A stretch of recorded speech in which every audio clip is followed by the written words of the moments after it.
Salut à tous et bon retour sur votre nouvelle chaîne d'actualité, la chaîne qui vous rend compte de l'information en direct et en temps réel, Ardan News.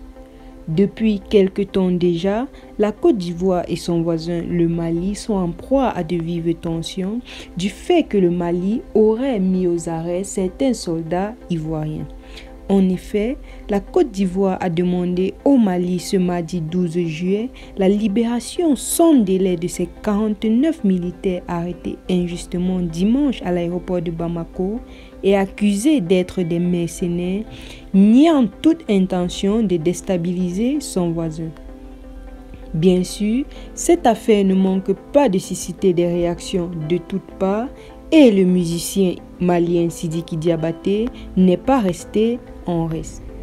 L'artiste international malien Sidiki Diabaté a réagi dans l'affaire de ces militaires ivoiriens présents au Mali et traités de mercenaires par les autorités de son pays. Abidjan avait d'ailleurs démenti toute implication dans des opérations de mercenaires, disant que ces soldats n'étaient pas sur le territoire malien afin de causer une quelconque déstabilisation du pays. La star de la musique africaine qui se dit fils biologique du Mali et adoptif de la Côte d'Ivoire indique qu'il est l'exemple palpable qui montre à quel point le Mali et la Côte d'Ivoire sont deux pays frères. Il a donc dit: j'appelle donc au sens de responsabilité de nos différentes autorités à privilégier le dialogue. Nos deux pays ont une longue histoire commune. Vous vous devez de considérer ces liens historiques en continuant de lier des rapports de bon voisinage harmonieux fondés sur l'amour, le dialogue, la confiance, la tolérance et le respect mutuel, car ce qui nous unit est plus fort que ce qui nous divise. Vive la paix et la fraternité entre nos deux pays. Nous espérons bien entendu que l'appel du musicien malien fasse écho dans les deux pays pour que les tensions s'abaissent avant qu'on arrive à un conflit armé.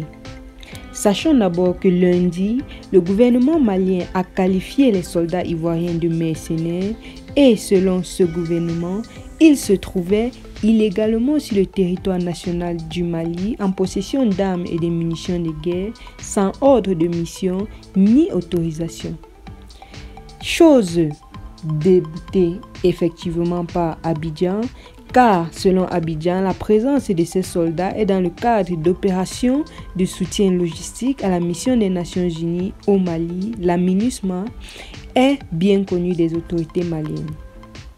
Mardi, le porte-parole adjoint de l'ONU, Farhan Haq, a expliqué que les militaires interpellés ne faisaient pas formellement partie de la MINUSMA, mais qu'ils étaient des éléments nationaux de soutien, c'est-à-dire des effectifs déployés par les pays contributeurs de troupes en soutien à leur contingent.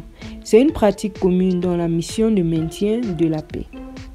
Il en ressort donc que le Mali et la Côte d'Ivoire, qui sont en proie de vives tensions au sujet d'une histoire de mercenaires, n'ont pourtant aucune raison de le faire. Et nous espérons que le discours de l'artiste Sidiki Diabaté va contribuer à ramener la paix entre ces deux pays voisins.